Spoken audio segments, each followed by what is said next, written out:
মুম্বাইয়ের আকাশে ছেয়ে থাকা কালো মেঘ সূর্যের আলোকে পুরোপুরি গিলে ফেলেছিল এবং মুষলধারে বৃষ্টি শহরের কোলাহলকে এক বিষণ্ণ নিস্তব্ধতায় বদলে দিয়েছিল। মীরা তার ভাঙা ছাতাটাকে বাতাসের তীব্র ঝাপটা থেকে বাঁচানোর ব্যর্থ চেষ্টা করছিল, যখন নোংরা জল তার পুরনো শাড়ির আঁচল ভিজিয়ে দিচ্ছিল। তার পায়ে পড়া হাওয়াই চটি এতটাই ক্ষয়ে গিয়েছিল যে রাস্তার প্রতিটি কণা সে অনুভব করতে পারছিল। গত ৩ দিন ধরে সে ঠিকমতো খাবার খায়নি এবং খিদে তার পেটে মোচড় দিচ্ছিল।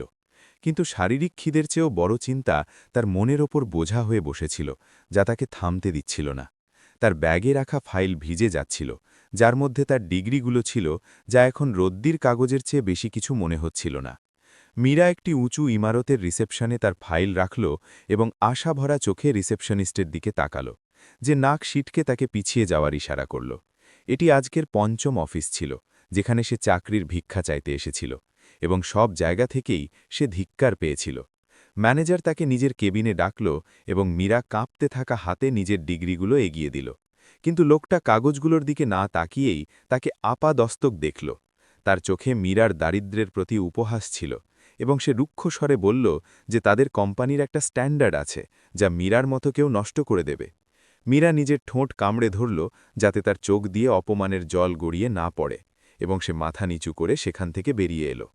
রাস্তায় ফিরে আসতেই তার ফোন বেজে উঠল এবং স্ক্রিনে শিন্ডের নাম দেখে মীরার আত্মা কেঁপে উঠল, কারণ সে জানত এই কলটি কেবল হুমকি দেওয়ার জন্য। সে ভয়ে ভয়ে ফোন তুলল, তো ওপাশ থেকে গালাগালি শুরু হয়ে গেল, এবং শিন্ডে তাকে মনে করিয়ে দিল যে আজ সুদ মেটানোর শেষ দিন। সে পরিষ্কার শব্দে বলল যে যদি সন্ধ্যা পর্যন্ত টাকা না পাওয়া যায়, তবে সে তার পঙ্গু বাবাকে ঘরসহ রাস্তায় ছুঁড়ে ফেলে দেবে এবং ঘরের জিনিসপত্র বিক্রি করে নিজের টাকা উসুল করবে। মীরার চোখের সামনে নিজের বাবার অসহায় মুখ ভেসে উঠল, যিনি ওই ভাঙা খাটে পড়ে থাকতেন এবং নিজের মেয়ের অসহায়ত্বের জন্য নিজেকেই দোষারোপ করতেন। মীরা কাঁদতে কাঁদতে শিন্ডের কাছে একদিনের সময় চাইল, কিন্তু সে ফোন কেটে দিল। বৃষ্টি এখন আরও জোরে হচ্ছিল, যেন প্রকৃতিও মীরার দুর্ভাগ্য দেখে কাঁদছিল, বা হয়তো তার মজা উড়াচ্ছিল। সে নরিমান পয়েন্টের চাকচিক্যময় রাস্তায় বেহুশের মতো হাঁটছিল, যেখানে বড় বড় গাড়ি জল ছিটিয়ে পার হয়ে যাচ্ছিল। ধনী লোকেরা নিজেদের শীতাতপ নিয়ন্ত্রিত গাড়িতে বসে বৃষ্টির আনন্দ নিচ্ছিল, আর মীরার মতো লোকেরা সেই বৃষ্টিতেই নিজেদের রুজিরুটির খোঁজে ভিজছিল। সমাজের এই খাদ এতটাই গভীর ছিল যে মীরার মনে হল সে এতে পড়ে মরে যাবে এবং কেউ খবর পর্যন্ত পাবে না। তার মনে পড়ল ডাক্তার বলেছিল যে বাবার ওষুধের কোর্স আজ শেষ হচ্ছে এবং নতুন ওষুধের জন্য তার কাছে একটা ফুটো পয়সাও ছিল না। সে নিজের শেষ আশা হিসেবে ওবেরয় টাওয়ার্সের দিকে পা বাড়াল, যা মুম্বাইয়ের সবচেয়ে প্রতিষ্ঠিত এবং শক্তিশালী ইমারত বলে মানা হতো। শোনা গিয়েছিল যে সেখানে সবসময় লোকের প্রয়োজন থাকে, কিন্তু সেখানে পৌঁছনো সহজ ছিল না, কারণ সেখানকার নিরাপত্তারক্ষীরা গরিবদের গেট থেকেই তাড়িয়ে দিত। মীরা ভিজতে ভিজতে বিশাল লোহার গেটের কাছে পৌঁছল, তো নিরাপত্তা কর্মীরা তাকে কোনো ভিখারির মতো ঘৃণার চোখে দেখল এবং ভেতরে যেতে আটকে দিল। মীরা অনুনয় করে বলল যে সে পড়াশোনা জানে এবং তাকে কেবল এইচআর ম্যানেজারের সাথে একবার দেখা করার অনুমতি দেওয়া হোক। কিন্তু গার্ড তাকে ধাক্কা দিয়ে বলল যে সাহেবদের আসার সময় হচ্ছে, তাই সে যেন এখান থেকে চলে যায়, নইলে তাকে পুলিশের হাতে তুলে দেওয়া হবে। মীরা সাহস হারাল না এবং গেটের কাছেই একটা গাছের নিচে দাঁড়িয়ে রইল, এই আশায় যে হয়তো কোনো বড় অফিসার তার ফরিয়াদ শুনবে। ঠান্ডায় তার শরীর কাঁপছিল এবং জ্বরের মতো মনে হচ্ছিল, কিন্তু সে সেখান থেকে সরল না। তখনই একটা কালো রঙের লম্বা এবং অত্যন্ত দামি গাড়ি গেটের দিকে এগিয়ে এলো এবং গার্ডরা সাথে সাথে সোজা হয়ে স্যালুট ঠুকল। মীরার মনে হল এটাই সুযোগ, এবং সে পাগলের মতো গাড়ির দিকে দৌড়াল, যাতে তাতে বসে থাকা ব্যক্তির সাথে কথা বলতে পারে। বৃষ্টির কারণে সে গাড়ির গতির আন্দাজ করতে পারল না এবং সোজা গাড়ির সামনে চলে এলো। ড্রাইভার জোরে ব্রেক কষল এবং মীরা চিৎকার করতে করতে ভেজা রাস্তায় পড়ে গেল। গাড়ির দরজা খুলল এবং এক লম্বা চওড়া লোক বাইরে বেরিয়ে এলো, যার চোখে মুখে রাগ আর অহংকারের ছাপ স্পষ্ট দেখা যাচ্ছিল। সে ছিল বিক্রান্ত ওবেরয়, যাকে পুরো মুম্বাই তার নিষ্ঠুর এবং নির্মম স্বভাবের জন্য চিনত, এবং সে নিজের গাড়ির সামনে কারো ভুল সহ্য করত না। বিক্রান্ত নিজের দামি স্যুটে পড়া বৃষ্টির ফোঁটা ঝাড়ল এবং মাটিতে পড়ে থাকা মীরার দিকে তাকাল, যে যন্ত্রণায় কাতরাচ্ছিল। মীরার হাতু দিয়ে রক্ত ঝরছিল এবং তার ফাইলের পাতা কাদায় ছড়িয়ে গিয়েছিল। বিক্রান্তের চোখে দয়ার কোনো ভাব ছিল না, বরং তার এই বিষয়ে রাগ ছিল যে এই মেয়েটির কারণে তাকে থামতে হলো। মীরা নিজের ঝাপসা চোখে লোকটিকে দেখল যে তার কাছে কোনো যমরাজের চেয়ে কম মনে হচ্ছিল না, কিন্তু তার মধ্যে এক অদ্ভুত ক্ষমতা এবং শক্তি ছিল। সে হাত জোড় করে বলল যে সে জানবুঝে সামনে আসেনি, বরং তার চাকরির খুব প্রয়োজন। বিক্রান্ত তার কথাগুলোকে অগ্রাহ্য করে তার ছড়িয়ে থাকা ডিগ্রিগুলোর উপর নজর দিল, যা কাদায় মেখে গিয়েছিল। সে এক মুহূর্তের জন্য মীরার মুখের দিকে তাকালো, যেখানে ক্ষুধা এবং অসহায়ত্বের সাথে এক অদ্ভুত আত্মসম্মানও দেখা যাচ্ছিল। বিক্রান্তের মাথায় একটা চিন্তা এলো, যা হয়তো নিয়তিরই লেখা ছিল। সে নিজের ড্রাইভারকে শান্ত থাকার ইশারা করল এবং মীরার কাছে গেল। বিক্রান্তের কণ্ঠস্বরে বরফের মতো শীতলতা ছিল যখন সে মীরাকে জিজ্ঞেস করল যে সে নিজের জান ঝুঁকিতে ফেলে কি হাসিল করতে চায়। মীরা কাঁপতে কাঁপতে বলল যে তার টাকার নয়, কাজের প্রয়োজন, যাতে সে নিজের বাবাকে বাঁচাতে পারে। বিক্রান্ত এক ব্যঙ্গাত্মক হাসির সাথে তার দিকে তাকালো এবং বলল যে এই শহরে কাজ চাওয়ার লোক অনেক আছে, কিন্তু কাজ করার লোক খুব কম। সে মীরার চোখের দিকে সরাসরি তাকিয়ে বলল যে যদি তার এতই সাহস থাকে তবে সে তাকে একটা সুযোগ দিতে পারে, কিন্তু এই সুযোগ তার কাছে কোনো আশীর্বাদের চেয়ে বেশি এক পরীক্ষা হবে, যেখানে তার আত্মা পর্যন্ত কেঁপে যাবে। মীরার কাছে হারানোর জন্য কিছু ছিল না, তাই সে চুপচাপ মাথা নাড়াল। বিক্রান্ত ঘুরল এবং নিজের গাড়ির পেছনের দরজা খুলতে খুলতে সেই বাক্যটি বলল যা মীরার ভাগ্যকে চিরকালের জন্য বদলে দিয়েছিল। সে পেছনে না ঘুরে নিরাবেগ গলায় বলল, আমার সাথে চলো, যদি তুমি নিজের শর্ত ভুলে আমার শর্তে বাঁচতে প্রস্তুত হও। মীরা এক মুহূর্তের জন্য থমকে গেল, কারণ সে জানত না যে সে কোন অন্ধকার কুয়োতে ঝাঁপ দিতে যাচ্ছে, কিন্তু বৃষ্টির ফোঁটা আর খিদের জ্বালা তাকে ভাবার বেশি সময় দিল না। সে টলমলে পায়ে উঠল এবং নিজের কাদামাখা ফাইল বুকে জড়িয়ে সেই আলিশান গাড়িতে বসে পড়ল। গাড়ির দরজা বন্ধ হতেই বাইরের দুনিয়ার কোলাহল একদম শেষ হয়ে গেল এবং এক ভয়ানক নিস্তব্ধতা ছেয়ে গেল। ওবেরয় হাভেলির বিশাল লোহার গেট খুলল এবং গাড়ি ভেতরে প্রবেশ করল, তো মীরার চোখ বড় বড় হয়ে গেল। সে নিজের জীবনে এমন জাঁকজমক কেবল সিনেমাতেই দেখেছিল, কিন্তু এখানের বাতাসে এক অদ্ভুত ভার ছিল। বাগানে লাগানো বিদেশি গাছগুলো বৃষ্টিতে ভিজছিল এবং উঁচু দেওয়ালের পেছনে লুকানো এই দুনিয়া বাইরের নোংরা থেকে একদম আলাদা ছিল। গাড়ি থামতেই চাকরদের এক পুরো বাহিনী দৌড়ে এলো এবং বিক্রান্তের জন্য ছাতা ধরল। মীরা যখন গাড়ি থেকে বের হলো, তখন তার মনে হলো যেন সে অন্য কোনো দুনিয়ায় চলে এসেছে, যেখানে গরিবদের শ্বাস নেওয়াও অপরাধ মানা হয়। হাভেলির নিস্তব্ধতায় এক ভয়ানক সন্নাটা ছিল, যা কোনো গভীর রহস্য লুকিয়ে রেখেছে বলে মনে হচ্ছিল। বিক্রান্ত পেছনে না তাকিয়ে দ্রুত ভেতরের দিকে এগিয়ে গেল এবং মীরাকে তার পেছনে প্রায় দৌড়াতে হলো। ভেতরের দৃশ্য আরও চমকে দেওয়ার মতো ছিল, যেখানে মার্বেলের মেঝের ওপর ঝাড়বাতির আলো পড়ছিল। দেওয়ালে টাঙানো পুরনো ছবিগুলো সেই পূর্বপুরুষদের ছিল, যাদের চোখেও সেই একই অহংকার ছিল যা বিক্রান্তের চোখে দেখা যেত। ঘরের তাপমাত্রা বাইরের থেকে অনেক কম ছিল এবং শীতাতপ নিয়ন্ত্রিত বাতাস মীরার ভেজা কাপড়ে শিহরণ জাগিয়ে দিল। চাকররা তাকে ঘৃণার চোখে দেখছিল, কারণ তার পায়ের দাগ সেই দামি মেঝেকে নোংরা করছিল। বিক্রান্ত সোজা নিজের স্টাডি রুমে গেল এবং মীরাকে সেখানে দাঁড়িয়ে থাকার ইশারা করল। মীরা নিজেকে গুটিয়ে নিল যাতে সে কম জায়গা জুড়ে থাকে। বিক্রান্ত নিজের চেয়ারে বসতে বসতে ড্রয়ার থেকে একটা কাগজ বের করল এবং টেবিলের ওপর রাখল। সে মীরার দিকে না তাকিয়েই বলল যে এই চাকরি কোনো অফিসে ফাইল তোলার নয়। মীরা অবাক ছিল, কারণ সে ভেবেছিল যে সে কোনো ক্লার্কের কাজ পাবে। বিক্রান্ত জানালো যে তাকে এই বাড়ির সবচেয়ে কঠিন সদস্যের দেখাশোনা করতে হবে, যাকে দেখে সবাই ভয় পায়। সে পরিষ্কার বলল যে যদি সেই কাজ স্বীকার করে তবে তাকে নিজের পেছনের জীবনের সাথে সব সম্পর্ক ভাঙতে হবে।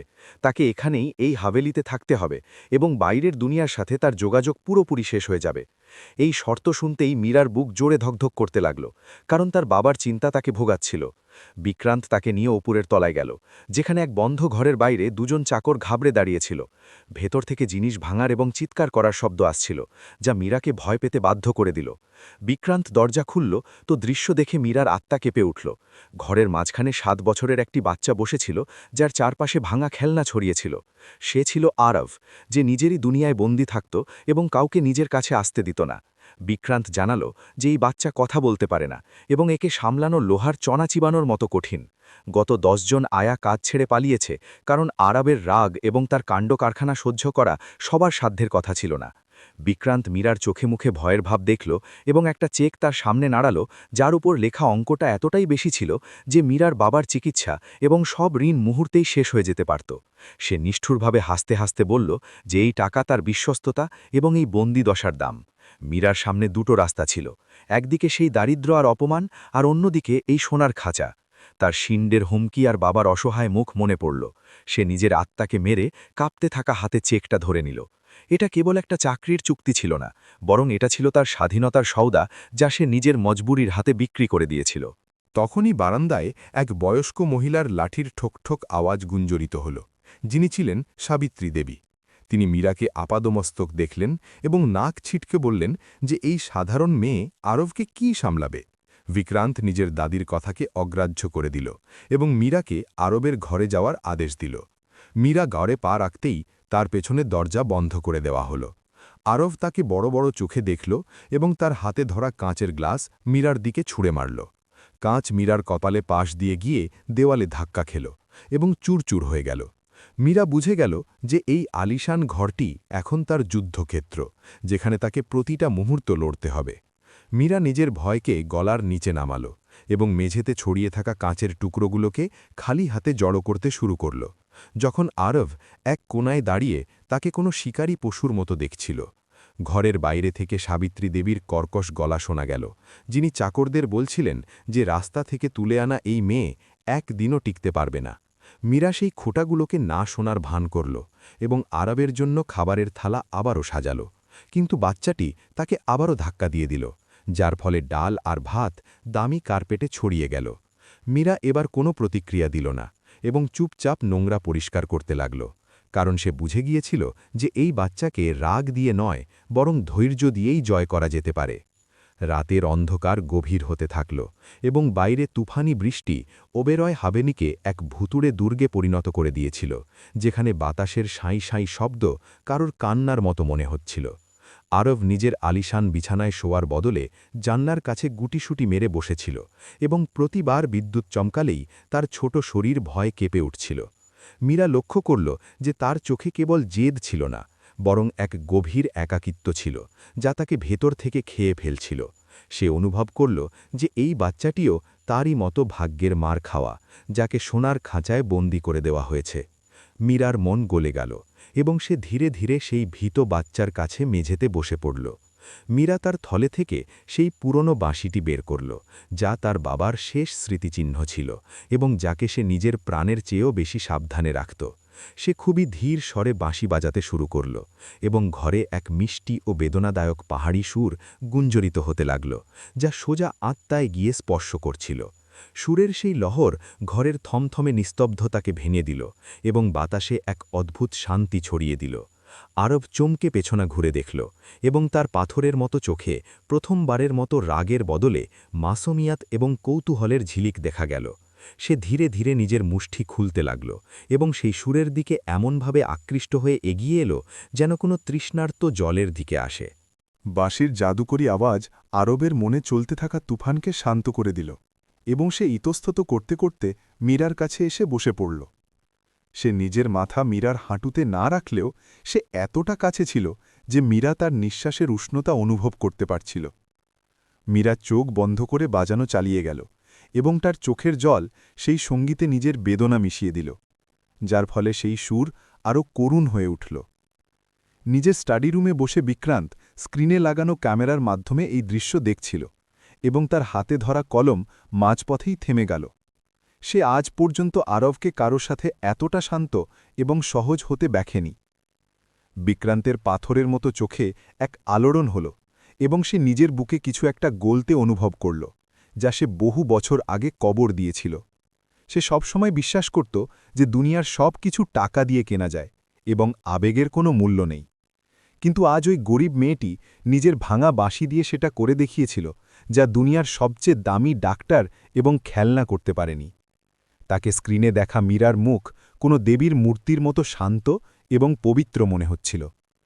বিক্রান্ত স্ক্রিন বন্ধ করে দিল এবং চেয়ারে পেছনে হেলান দিল, কারণ সে বুঝতে পেরেছিল যে এই মেয়েটির আগমন তার গোছানো এবং রুক্ষ জীবনে এক বড় ভূমিকম্প আনতে চলেছে।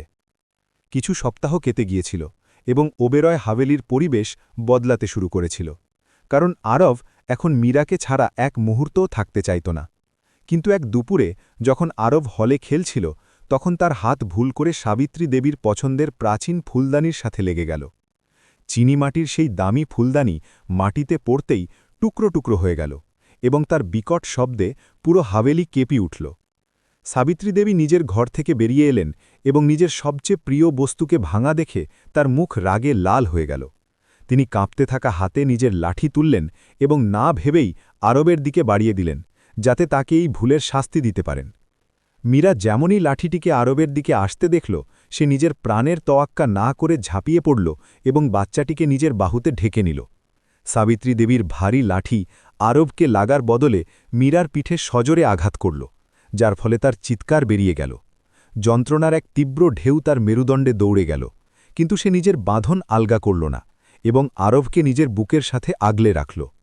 চাকরদের শ্বাস আটকে গেল, কারণ আজ পর্যন্ত এই বাড়িতে কেউ বড় মালকিনের বিরুদ্ধে যাওয়ার সাহস করেনি। মীরার চোখে জল ছিল, কিন্তু ভয়ের জায়গায় এক দৃঢ় সংকল্প ছিল যে সে এই অনাথ বাচ্চাটিকে কোনো মূল্যেই আঘাত পেতে দেবে না। তখনই প্রধান দরজায় বিক্রান্তের ভারী পায়ের আওয়াজ শোনা গেল, যে এই তামাশা দেখে স্তব্ধ হয়ে গিয়েছিল। সে দ্রুত এগিয়ে গিয়ে নিজের দাদির হাত ধরে নিল এবং তার চোখে এমন এক আগুন ছিল যা সাবিত্রী দেবীকেও পিছিয়ে যেতে বাধ্য করে দিল। বিক্রান্ত কড়া শব্দে বলল যে এই বাড়িতে বাচ্চাদের এবং দুর্বলদের উপর হাত তোলা ওবেরয় খানদানের শান নয়, বরং কাপুরুষতা। সে মীরাকে সাহারা দিয়ে তুলল, যে যন্ত্রণায় কাতরাচ্ছিল, এবং প্রথমবারের মতো বিক্রান্তের স্পর্শে অহংকারের জায়গায় এক অদ্ভুত চিন্তা এবং নম্রতা ছিল। সে সাথে সাথে ডাক্তারকে ডাকার আদেশ দিল এবং মীরাকে নিজের ঘরে বিশ্রাম নেওয়ার জন্য পাঠিয়ে দিল। ডাক্তারের যাওয়ার পর বিক্রান্ত মীরার ব্যাপারে আরও জানার জন্য তার ফাইল পুনরায় পরীক্ষা করতে নিজের অফিসে বসল। সে সেই পুলিশ ভেরিফিকেশন রিপোর্ট বের করল, যা সে আগে না দেখেই রেখে দিয়েছিল, এবং তাতে মীরার বাবার নাম রমেশ দেশমুখ পড়তেই তার পায়ের তলা থেকে মাটি সরে গেল। এই নাম তার অতীতের সেই কালো অধ্যায়ের সাথে যুক্ত ছিল, যা সে চাইলেও ভুলতে পারত না। 7 বছর আগের সেই বৃষ্টির রাত তার চোখের সামনে ভেসে উঠল, যখন তার বোনের গাড়ি দুর্ঘটনাগ্রস্ত হয়েছিল। পুলিশ রেকর্ড অনুযায়ী সেই ধাক্কা এক ট্রাক মেরেছিল, যা রমেশ দেশমুখ চালাচ্ছিল, এবং তাকেই দোষী মেনে জেলে পাঠানো হয়েছিল। বিক্রান্ত কাঁপতে থাকা হাতে নিজের লকারের দিকে বাড়ল এবং সেখান থেকে এক পুরনো লাল ডায়েরি বের করল, যার মধ্যে সেই রাতের আসল সত্য দাফন ছিল। সত্যিটা ছিল এই যে গাড়ি তার মাতাল খুঁড়তো খাই চালাচ্ছিল, এবং সেই অপরাধকে ঢাকার জন্য ওবেরয় পরিবার নিজেদের প্রভাব খাটিয়েছিল। তারা রমেশ দেশমুখ নামের এক গরিব ড্রাইভারকে বলির পাঠা বানিয়েছিল এবং তাকে মিথ্যে অপবাদে জেলে পাঠিয়ে তার জীবন বরবাদ করে দিয়েছিল। বিক্রান্তের মনে পড়ল যে জেলে পুলিশের মারের কারণেই রমেশ পঙ্গু হয়েছিল এবং তার স্ত্রী শোকে মারা গিয়েছিল। মীরা ছিল সেই দুর্ভাগার মেয়ে যার হাসি খুশি পরিবার ওবেরয় খানদানের পাপের বলি হয়েছিল।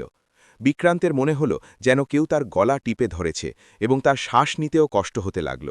যেই মেয়েটিকে সে রাস্তার ধুলো মনে করে নিজের দয়ার পাত্র বানিয়েছিল, আসলে সে তারই শিকার ছিল। সে ভেবেছিল যে সে মীরাকে চাকরি দিয়ে তার ওপর দয়া করেছে, কিন্তু সত্যি তো এটা ছিল যে তার পুরো সাম্রাজ্য মীরার বাবার লাশ এবং চোখের জলের ওপর দাঁড়িয়েছিল। তার নিজের ওপরই ঘৃণা হতে লাগল এবং সে দেওয়াল ধরে নিচে বসে পড়ল। নিয়তি কেমন নিষ্ঠুর খেলা খেলেছিল যে আজ সেই মেয়েটি তার ঘরে আছে, যাকে সে অজান্তেই শেষ করে দিয়েছিল, এবং এখন সে তার চোখের দিকে তাকানোর যোগ্য আর নেই। পরদিন সকালে হাভেলিতে এক অদ্ভুত নিস্তব্ধতা ছেয়েছিল, যা কোনো বড় তুফানের আশার ইঙ্গিত দিচ্ছিল। মীরা নিজের জখমের পরোয়া না করে বিক্রান্তকে ধন্যবাদ দেওয়ার জন্য তার স্টাডি রুমের দিকে এগোল, কারণ সে গতকাল তাকে বাঁচিয়েছিল। কিন্তু দরজার কাছে পৌঁছতেই তার পা থমকে গেল, যখন সে ভেতর থেকে সাবিত্রী দেবী এবং বিক্রান্তের চড়া গলার আওয়াজ শুনল। বিক্রান্ত চিৎকার করছিল যে তারা আর বেশি পাপ লুকাতে পারে না, এবং মীরা লাবা রমেশ দেশমুখ নির্দোষ। মীরার কানে এই নাম গলানো সীসার মতো নামল, এবং তার মনে হল যেন তার পায়ের তলা থেকে মাটি সরে গেছে।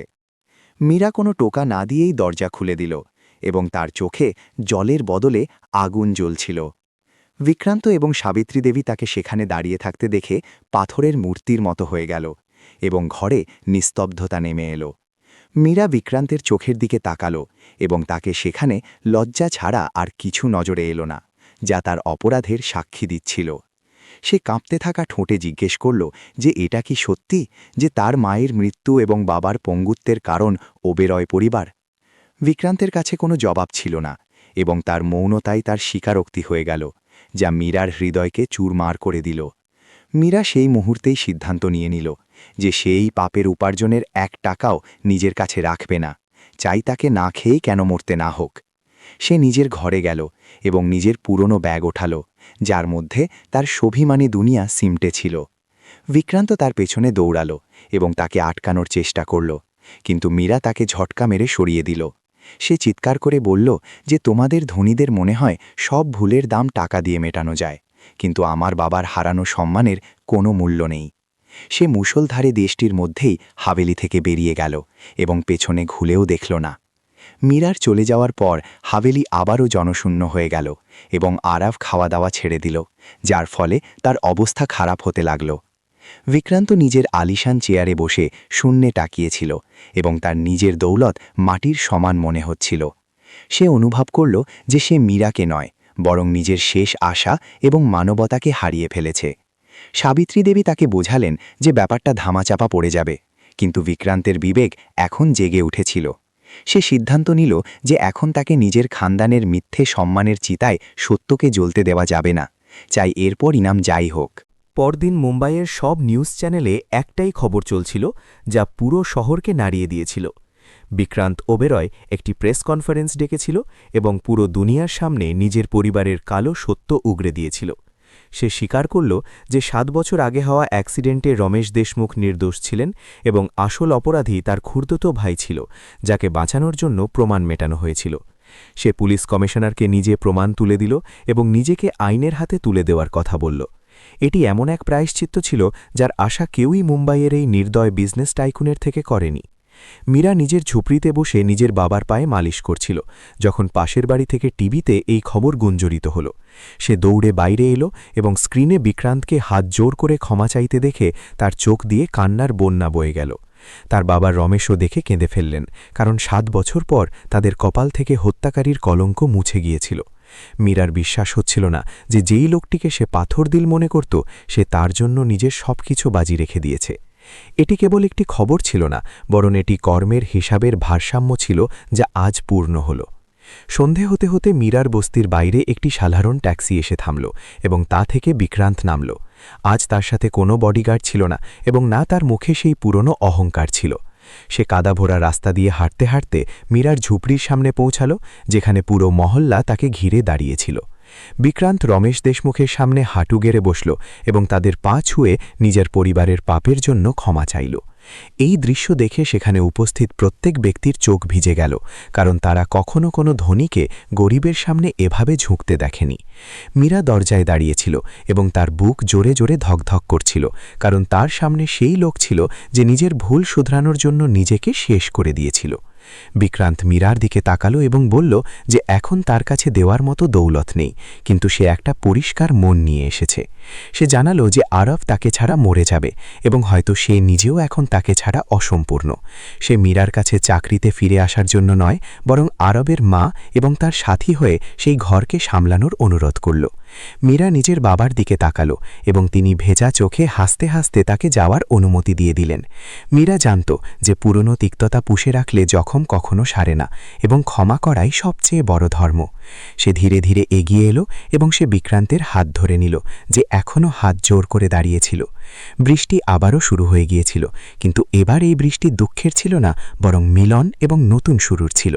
দুজনেই একে অপরের চোখের দিকে তাকালো এবং কিছু না বলেই একসাথে সেই বস্তি থেকে বেরিয়ে গেল, এক এমন দুনিয়া গড়তে যেখানে ভালোবাসা এবং মানবতা টাকার ওপরে। 6 মাস কেটে গিয়েছিল এবং মুম্বাইয়ের আদালতের চক্কর কাটতে কাটতে বিক্রান্তের শরীর ক্লান্ত হয়ে গেলেও তার আত্মায় এক অদ্ভুত চমক এসে গিয়েছিল।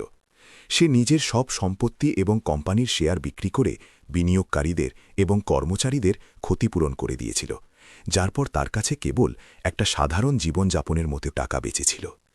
মিডিয়া শুরুতে তাকে নিয়ে খুব মাতামাতি করল, কিন্তু তার সততা এবং প্রায়শ্চিত্ত ধীরে ধীরে মানুষের মন জিতে নিল।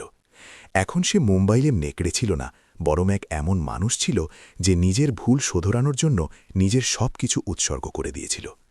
জেলের ছোট সাজা খাটার পর যখন সে বাইরে এলো, তখন গেটে কোনো দামি গাড়ি নয়, বরং মীরা এবং আরব এক অটোরিকশার সাথে তার অপেক্ষা করছিল। তারা শহরের কোলাহল থেকে দূরে একটা ছোট কলোনিতে 2 কামরার একটা ভাড়া বাড়ি নিয়েছিল, যেখানে ছাদ থেকে বৃষ্টির জল তো পড়ত না, কিন্তু ভালোবাসার আর্দ্রতা প্রতিটা দেওয়ালে অনুভব হতো। বিক্রান্ত একটা ছোট স্কুলে অঙ্ক পড়ানো শুরু করে দিয়েছিল, কারণ বাচ্চাদের মাঝে থাকা তাকে এখন শান্তি দিত। মীরাও নিজের অসমাপ্ত পড়াশোনা শেষ করার জন্য কলেজে ভর্তি হয়ে গিয়েছিল এবং সাথে সে সন্ধ্যায় গরিব বাচ্চাদের বিনামূল্যে টিউশনি পড়াত। সকালের চা থেকে শুরু করে রাতের খাবার পর্যন্ত ঘরের সব কাজে বিক্রান্ত এবং মীরা একে অপরের হাতে হাত মেলাত। এই জীবন ওবেরয় হ্যাভেলির বিলাসিতা থেকে যোজন যোজন দূরে ছিল, কিন্তু এতে যে শান্তি ছিল তা কোটি টাকা খরচ করেও পাওয়া যেত না। রমেশ দেশমুখ এখন নিজের পায়ে হাঁটার চেষ্টা করছিলেন এবং তার ঘৃণা পুরোপুরি মুছে গিয়েছিল। তিনি প্রায় সন্ধ্যায় বিক্রান্তের সাথে দাবা খেলতেন এবং দুজনের মধ্যে বাবা ছেলের মতো সম্পর্ক তৈরি হয়ে গিয়েছিল। বিক্রান্ত অনুভব করল যে পরিবার রক্তের সম্পর্ক দিয়ে নয়, বরং হৃদয়ের সম্পর্ক এবং বিশ্বাস দিয়ে তৈরি হয়। পুরনো তিক্ততাকে ভুলে নতুন স্মৃতি তৈরি করাই জীবনের আসল উদ্দেশ্য।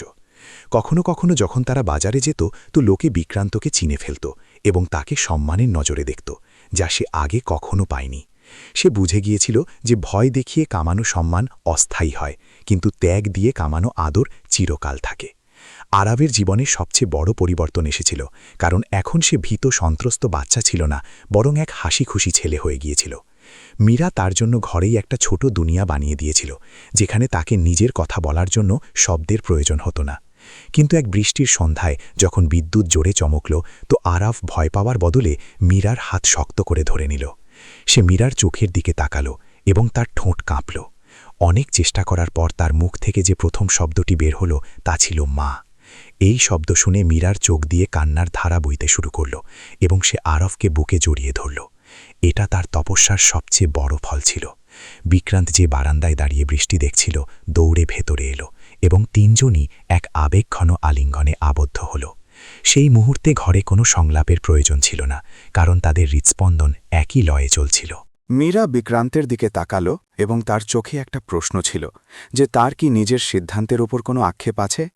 বিক্রান্ত হাসতে হাসতে আরাব এবং মীরাকে দেখল এবং মাথা নেড়ে না করল। সে দেখল যে সে একটা সাম্রাজ্য হারিয়ে এক এমন পরিবার পেয়েছে যা অমূল্য। বাইরে বৃষ্টি এখন কমে গিয়েছিল এবং মেঘের ফাঁক দিয়ে এক সোনালি রোদের কিরণ বের হচ্ছিল, যা তাদের সোনালি ভবিষ্যতের সংকেত ছিল। গল্পটির শেষ কোনো সিনেমা ড্রামার মতো ছিল না, বরং একটা শান্ত নদীর মতো ছিল, যা তার সাগরে মিশে গিয়েছিল।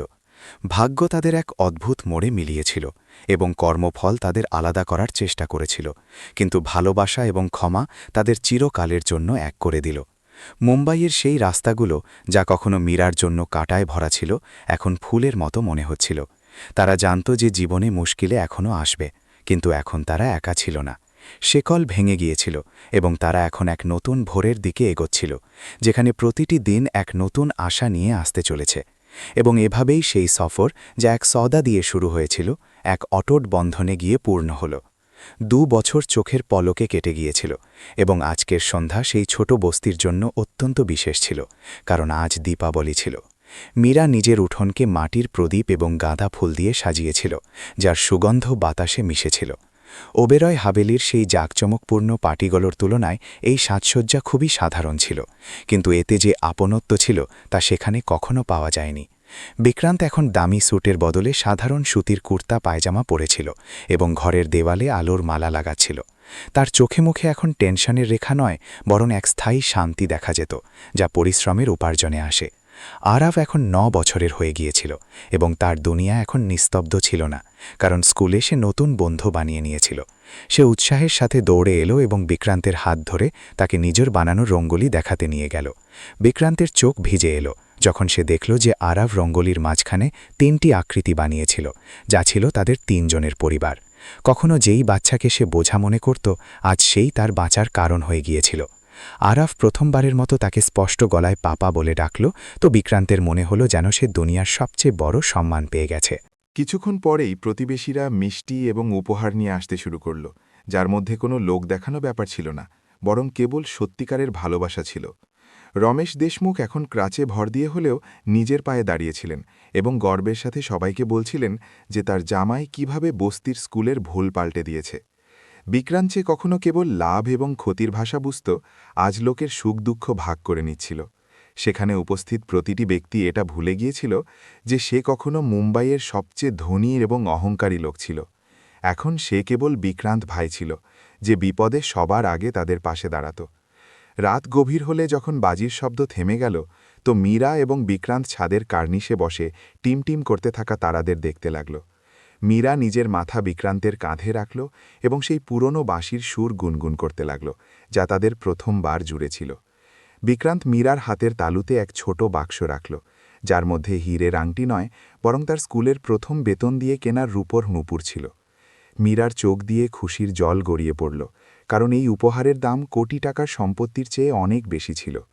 এটা সেই প্রতিশ্রুতির চিহ্ন ছিল যা তারা দারিদ্র্যেও একে অপরের স্বাদ দেওয়ার জন্য করেছিল। ঠান্ডা বাতাসের ঝাপটা তাদের অতীতের সব জখম শুকিয়ে দিচ্ছিল এবং আগামীর নতুন গল্প লিখছিল। বিক্রান্ত আকাশের দিকে তাকিয়ে ঈশ্বরের ধন্যবাদ জানাল যে তিনি তাকে সেই রাস্তায় পাঠিয়েছেন যেখানে সে নিজেকে খোঁজার সুযোগ পেয়েছে। সেই বৃষ্টির রাত যখন মীরা তার গাড়ির সামনে এসেছিল, তা কোনো দুর্ঘটনা ছিল না, বরং তা ছিল নিয়তির এক সুন্দর ইশারা, যা দুটি ভাঙা আত্মাকে মিলিয়ে দিয়েছিল। এখন তাদের অন্য কোনো গন্তব্যের খোঁজ ছিল না, কারণ তারা একে অপরের মধ্যেই নিজের পুরো দুনিয়া পেয়ে গিয়েছিল, এবং এভাবেই ভালোবাসা আর বিশ্বাসের আলো অন্ধকারকে চিরকালের জন্য হারিয়ে দিল।